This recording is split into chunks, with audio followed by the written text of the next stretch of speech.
the width multiplied by length here is also a constant.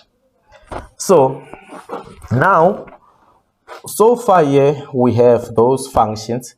So what exactly we just did here, everything that we just did, we just do a specification file of what, of a rectangle, like it's a declaration. So we can access this declaration anywhere in the program that we're going to write. So that's how you do it. You write declarations, and if you see at the end, then there is an end if there to end this.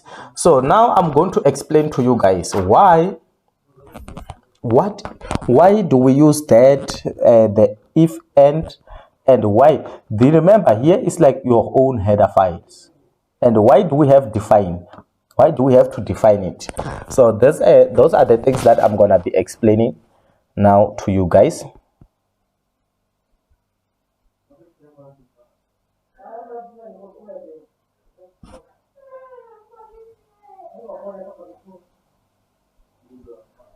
So the meaning of, let me just use this side. I hope you can see properly. We have hash in define, in if, let me check if the right one is. So that this one, it's the end if, the end, and also we have a hash and if is, and if at the end is, and if you can see it here, the end if. These ones are the preprocessor. They are preprocessor directive. We call them, they are preprocessor directives. I will just say directives. But this one here, it works as a guard. It's an include guard. The hash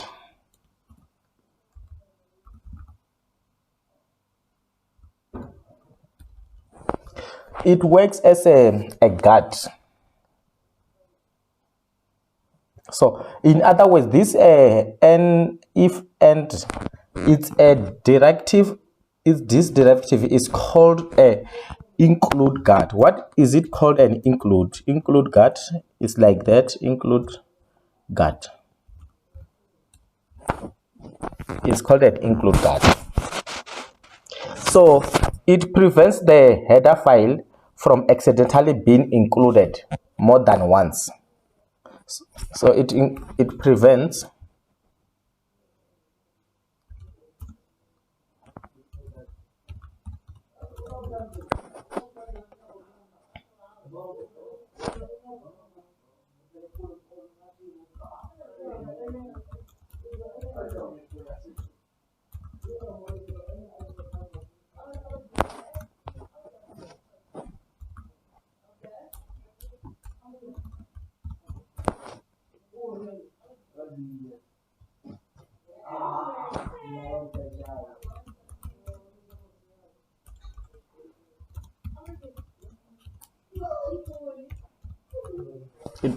it prevents the header file to be accidentally being included more than once. That's the reason part is like this thing, it can be called many times in a program whereby it's necessary. So with this, then it prevents that, the end if end.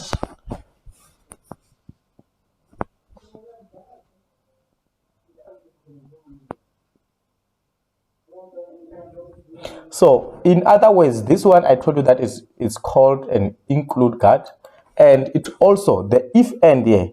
If you read it properly, you can say that if, it means if not defined. If not defined, this define is called define. If not defined, that's the meaning of, that's what if and stand for. And actually there must not be a e there, it must be if and d, if not defined, without an e. So it means that if not defined.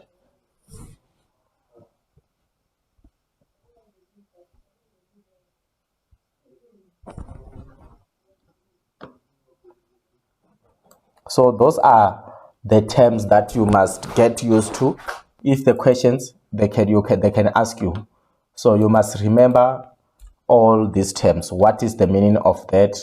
Because in the question you can have a multiple question whereby they will ask you this question, and you find that you know how to program them, but you don't know the meaning of these function, these names here, what's going on. So you might end up failing a very simple question. So that's what I'm trying to help you guys, so that you can know exactly what is the meaning of that, and then when you program it, you will find it more easier. So now we're gonna move to, let's say, a file. This one I have shown you how to write a file for declaration. It was just for declaration of a class. So now let's go if you are going to write a file for the member functions of a class. So which means it's gonna be implementation file for the rectangle class. So we're gonna start exactly the same way. I'm gonna try to do a member functions based on the same program that we've been doing, but I'm going to do them in terms of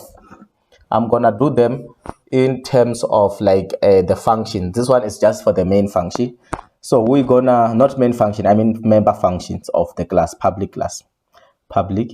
So we're gonna have a hash include the same way, a hash include because now remember we are not in the int main, we are creating a file. You will put a double quotation mark. You write the name of your file is rectangle the same way. Then after that you will have hash. You can have your hash include for cout, hash include for cout. So if you notice here, we are using a double quotation mark, and here we are using the triangular for cout. I'm going to tell you why we are doing that. You have to know that reason. You can also, depending on question, you can also have you are using namespace.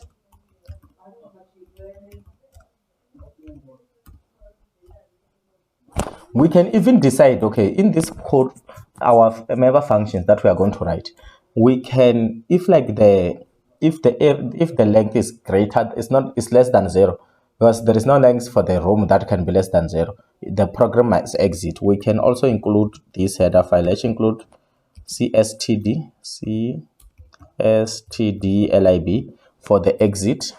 Then now here we can write our program. We can write our member function. The first member function we have was to set the width, which was void, and then you start with a rectangle. Even when I'm saying rectangle, it's supposed to appear. So now when you write here, you will see that when I say rectangle, it's not appearing because we are in different file. It's like we are in different file, but it's just that I'm working in the same file. We're gonna start with rectangle, set width.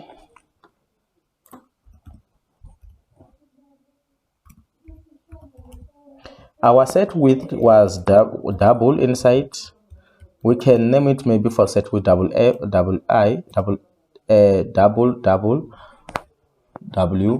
W. Then what are we going to do there? Here we are going to set the width. We can use an if statement to say if our width, which is W, is greater than equals to 0, because the room must have the width of greater than 0, then we can set the width now, which is going to be equals to W. Else, if this thing is false, then our program, it must exit. We can just even give a message to a person who's reading or else working with our program that is an invalid width.